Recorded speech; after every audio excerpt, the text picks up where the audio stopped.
రుచా, నిశ్శబ్ద స్వభావం గల అమ్మాయి, పుస్తకాల ప్రపంచంలో మునిగి తేలుతూ ఉండేది.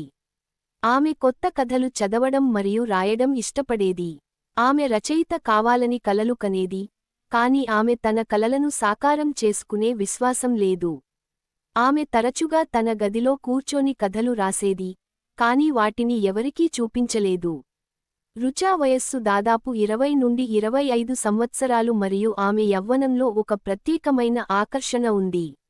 రుచా అందంలో ప్రశాంతమైన మరియు మృదువైన ఆకర్షణ ఉంది. ఆమె కళ్ళు లోతైనవి మరియు భావోద్వేగభరితంగా ఉండేవి, వాటిలో పుస్తకాల పట్ల ఆమె ప్రేమ ప్రతిబింబిస్తుంది.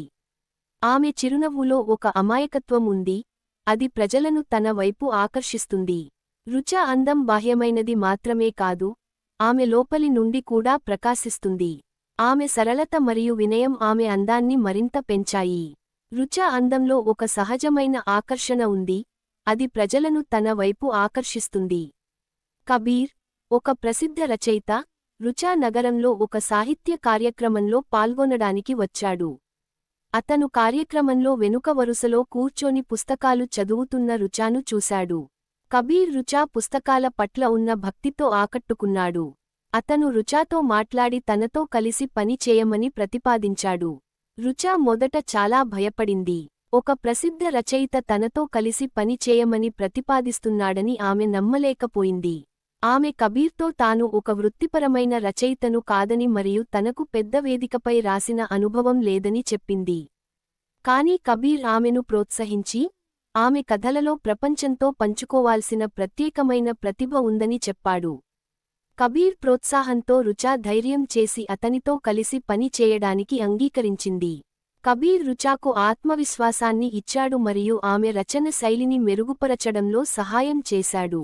వారు కలిసి అనేక కథలు రాశారు, అవి ప్రజలకు బాగా నచ్చాయి.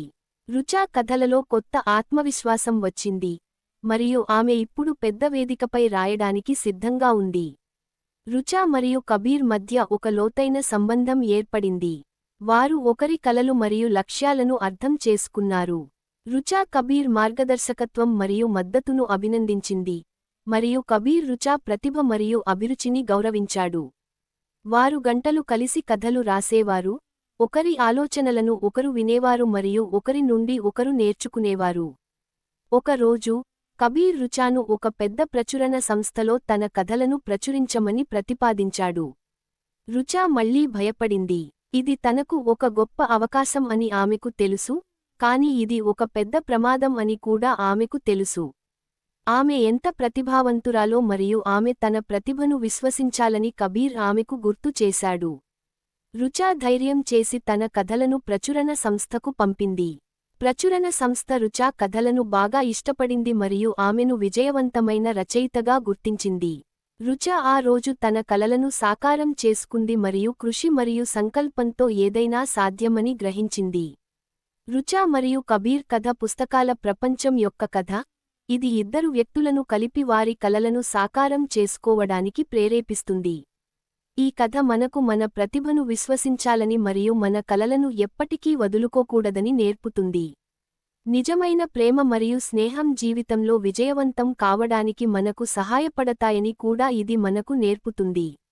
రుచా మరియు కబీర్ తమ కథలతో మాత్రమే కాకుండా, తమ ప్రేమ మరియు స్నేహంతో కూడా ప్రజలను ప్రేరేపించారు. నిజమైన ప్రేమ మరియు స్నేహం ఏదైనా కలను సాకారం చేయగలవని వారు చూపించారు. కాలం గడిచే కొద్దీ, రుచా మరియు కబీర్ సంబంధం మరింత లోతుగా మారింది. వారు మంచి స్నేహితులు మరియు వ్యాపార భాగస్వాములు మాత్రమే కాదు, జీవిత భాగస్వాములు కూడా అయ్యారు. వారు ఒకరితో ఒకరు జీవితంలోని ప్రతి క్షణాన్ని ఆస్వాదించారు మరియు తమ కలలను కలిసి సాకారం చేసుకున్నారు. వారు ఒకరితో ఒకరు ప్రపంచవ్యాప్తంగా ప్రయాణించారు, కొత్త వ్యక్తులను కలిశారు మరియు కొత్త సంస్కృతులను అనుభవించారు. రుచా మరియు కబీర్ కథ ఒక స్ఫూర్తిదాయకమైన కథ, ఇది మనకు మన కలలను విశ్వసించాలని మరియు ఎప్పటికీ వదులుకోకూడదని నేర్పుతుంది.